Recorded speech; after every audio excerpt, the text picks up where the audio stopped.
8 năm đau khổ trong xiềng xích hôn nhân, người phụ nữ hối hận, muốn sửa chữa. Đứng trước gương, tôi hỏi người đàn bà đối diện có thấy mình tội nghiệp không? Kết quả của 4 năm yêu, 8 năm hôn nhân sao chỉ còn gương mặt khô khốc, ánh mắt vô hồn. Tôi xả nước đầy bồn rửa, cắm mắt vào thật sâu. Nước lạnh tràn vào mắt mỗi niệm, tôi giật mình ngước mặt lên. Đêm khuya, chồng con đã chìm vào giấc ngủ, chỉ còn tiếng nước chảy.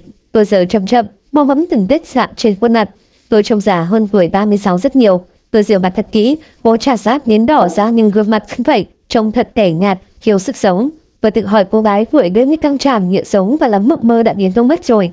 Không ai trong tôi lên tiếng, chỉ có ánh mắt tôi đã cười nhạo. Điều gì đã qua, làm sao có thể trở lại? Thời gian, thanh xuân, mộng ước đến mộng mị cũng chẳng tiền tề. Tôi đã chọn sống cho cái gọi là tình yêu mù quáng và hy sinh tất cả cho mái ấm gia đình. Tôi không biết, hoặc cố lời biết rằng một ngày mình sẽ hối hận như bây giờ. Tôi lớn lên trong một gia đình có cha mẹ yêu thương con cái không đồng đều. Tôi thường phải nấp ở đâu đó trong vườn nhà để khóc. Khóc chán, tôi tự mò vào nhà, lập nuôi ăn những thứ thuộc về mình. Những tổn thương do thiếu thốn tình yêu của cha mẹ khiến tôi yêu mù quáng. Tôi nghĩ chàng trai đó là người duy nhất che chở, yêu thương mình thật lòng. 4 năm yêu nhau, tôi chỉ biết đến anh. Nhiều người bảo tôi yêu và bảo anh như sao. Tôi cũng thấy thế, nhưng không thể yêu theo cách khác. Vài lần anh cảm thấy nghe thở, mất tự do trong tình yêu của tôi. Anh chia tay, tôi níu kéo và phụ thuộc.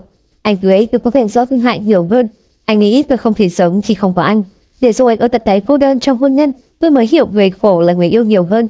Tôi cố vun vén, ngoan hiền trong sự tẻ nhạt của anh. Anh không nhớ bất kỳ điều gì liên quan đến tôi. Anh không biết tôi thích loài hoa gì, ít cỡ dày bao nhiêu. Điều duy nhất anh biết là tôi ghét bị lừa dối thì anh liên tục mắc phải. Khi đã là vợ, tôi bắt đầu đòi hỏi anh quan tâm. Không được đáp ứng, tôi có tình, tuần trách. Đáp lại thái độ xấu xí của tôi, anh quát lớn, bạt tay, đấm vào mặt. Tôi khóc, đau đớn, hủy nhục nhưng không ly hôn. Vì tôi nghĩ anh là gia đình và mình đáng bị như thế. Đánh trắng, anh ngoại tình, anh có người đàn bà khác khi tôi mang thai con đầu lòng.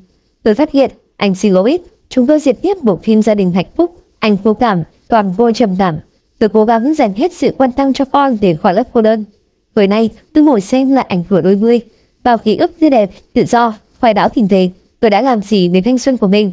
Tôi hèn nhát, dựa dẫm và ngu ngốc. Bởi nếu đủ dũng cảm, thừa mạnh mẽ thì tôi đang ở đâu đó, không phải trong chiếc lồng chính mình xây lên. Tôi mất 4 năm yêu, 8 năm đau khổ trong xiềng xích hôn nhân mới nhận ra mình sai. Tôi muốn sửa chữa nhưng còn cơ hội không? Tôi hỏi rất nhiều lần những người đàn bà đối diện trong gương không trả lời. Ánh mắt đờ đẫn, gương mặt hốc hác đó nhìn tôi trong thinh lặng. Tôi phải làm gì để bản thân hạnh phúc? Tôi cứ hỏi nhưng không ai trả lời.